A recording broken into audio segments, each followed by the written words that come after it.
একটা জিনিস তো তোমরা মানবে, বাংলাদেশে এখন যতজন পরিচালক আছেন, টেবিল ওয়ার্ক নিয়ে যদি আমরা কথা বলি বা প্রি প্রোডাকশন নিয়ে যদি আমরা কথা বলি, রায়হান রফি কিন্তু প্রথম তিনজনের মধ্যে একজন, বা ওই তিনজনের মধ্যেও এক নম্বরে রায়হান রফিকে রাখা যায়, যিনি টেবিল ওয়ার্ক বা প্রি প্রোডাকশনটা নিখুঁতভাবে করেন, যে কারণের জন্য time to time floor complete করে ফেলতে পারেন।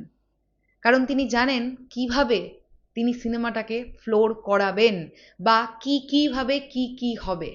আর এখান থেকেই আমার মনে হয় আগামী বছর কুরবানি ঈদ মেগাস্টার শাকিব খান যদি ডিরেক্টর রায়হান রফিকে দেন, বিষয়টা মন্দ হবে না। হ্যালো আমার সাকিবান ভাইরা বোনেরা, চলে এলাম আরও একটা নতুন ভিডিও নিয়ে। আশা করছি তোমরা প্রত্যেকেই খুব ভালো আছো। আমি জানি এই টপিকটা নিয়ে কথা বলছি আমি, এটা অনেকটা আর্লি আমি ডিসকাস করছি, আই নো দ্যাট, কিন্তু তারপরেও আমার কোথাও গিয়ে মনে হয় যে এই ব্যাপারটা হলে তো জমে যাবে। কেন বলছি? মেগাস্টার শাকিব খানের রোজার ঈদের সিনেমাটা আমি ধরে নিলাম অক্টোবরের এন্ড অথবা নভেম্বর থেকে ফ্লোরে যাবে, আমি ধরে নিলাম।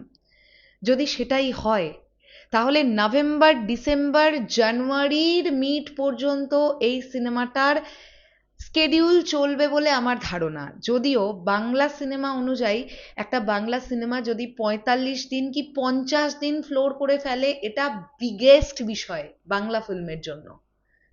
মানে তাহলে বলতে হবে ভাই, প্রডিউসার একদম দিলদার প্রডিউসার, যিনি সত্যিই সিনেমাকে ভালোবেসে সিনেমা বানান। ৪৫ দিন ৫০ দিন শুটিং স্কেডিউল রাখা মানে তোমরা বুঝতে পারছো খরচাটাও কিন্তু সেই লেভেলের যায়। আর এই বিষয়টা একমাত্র মেগাস্টার শাকিব খানের ওপরেই ভরসা রাখা যায়, কারণ এই মানুষটার নামে লোকজন সিনেমা দেখতে আসে। এখন প্রশ্নটা হচ্ছে, যদি সত্যি ১.৫ মাস বা ১.৫-২ মাস স্কেডিউল থাকে মেগাস্টারের রোজার ঈদের সিনেমার, তাহলে নভেম্বর, ডিসেম্বর, ডিসেম্বরের মিড কি টানতে টানতে যদি জানুয়ারি পর্যন্ত যায়ও, বা জানুয়ারির ফার্স্টে যদি ওই সিনেমাটার মানে রোজার ঈদের সিনেমার শুটিং র্যাপ হয়, সেক্ষেত্রে মেগাস্টার শাকিব খান ১ মাস সময় নেবেন কুরবানি ঈদের লুক প্রিপারেশন বা ক্যারেক্টার প্রিপারেশনের জন্য। সেক্ষেত্রে যদি ফেব্রুয়ারি মাস থেকে কুরবানি ঈদের সিনেমাটা ফ্লোরে যায়, তাহলে ২ মাস ২.৫ মাসের মধ্যে একটা প্রজেক্টকে কমপ্লিটলি রেডি করা রায়হান রফি সেই রকম একজন ডিরেক্টর। ধরো ফেব্রুয়ারি থেকে ফ্লোর শুরু হলো, মার্চ এপ্রিল পর্যন্ত চলল ফ্লোর। ন্যাচারালি আমরা জানি জুন মাসের দিকে কুরবানি ঈদ পড়ে, মে মাসটা থাকলো হচ্ছে এই পোস্ট প্রোডাকশন এবং প্রমোশনের জন্য, আর জুনে ইজিলি ছবিটা রিলিজ করে গেল। আমি এই কথাটা বলতে চাইছি রায়হান রফি বলেই বলছি না, এমন কোনো একজন ডিরেক্টরকেই মেগাস্টার শিডিউল দিন। তিনি অনেক বিচক্ষণ মানুষ, আমরা ছোট নগণ্য কন্টেন্ট ক্রিয়েটার।